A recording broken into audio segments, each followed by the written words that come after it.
Yung simpleng joyride lang yung gusto namin guys, pero hindi namin alam bakit napadpad naman kami dito sa temple. So actually hindi naman masama na pumunta sa temple. So yung gusto lang sana namin mag-relax kasi araw ng linggo, kasi by Monday is may trabaho na naman yung asawa ko. So hindi namin na isip na pumasok dito sa temple. So parang nadaanan lang namin to, parang sinasabi namin parang sikat yata ito kasi lagi naming naririnig itong temple na to.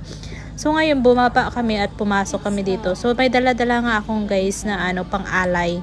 Ano ba tawag nito? Hindi ko sure kung ano tawag nito. Basta pang-alay siya doon. So hapon na siya. So wala masyadong tao dito.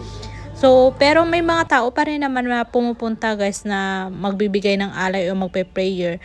So itong wall na to parang madami silang sinasabit. Hindi ko alam kung para saan ito. Parang good luck yata ito o parang gusto nila maging okay yung health nila. So hindi ko alam kung anong meron din dito sa bato kasi parang inaalayan din nila ng bulaklak. Tapos may mga color. Yung mga red at yellow kasi yun guys is parang symbol yun na parang kino-color yun sa noo mo pagkatapos ng pagpunta mo ng temple. So ito pala yung itsura ng temple. So actually guys, kung pupunta pala kayo, super haba pala itong pipilahan mo. So, patyagaan lang talaga siguro sa pagpila dito.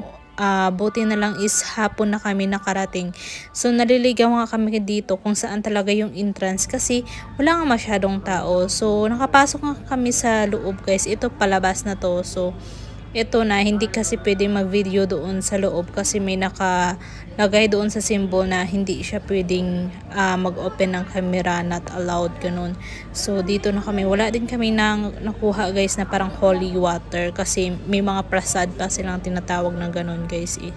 So wala kaming nakukuha talaga guys, parang simple nag-alay lang kami, nag-pray at saka yun, lumabas na kami. So ngayon nga guys is video lang kami dito sa labas konti, tapos maya is kumain kami ng niyog kasi half ng inalay namin guys na niyog is ibabalik sa amin. So ayun na nga guys, in short, pauwi na kami at natanaw ko lang itong sunset na ito kaya na video ko. So ayun lang guys, bye talaga.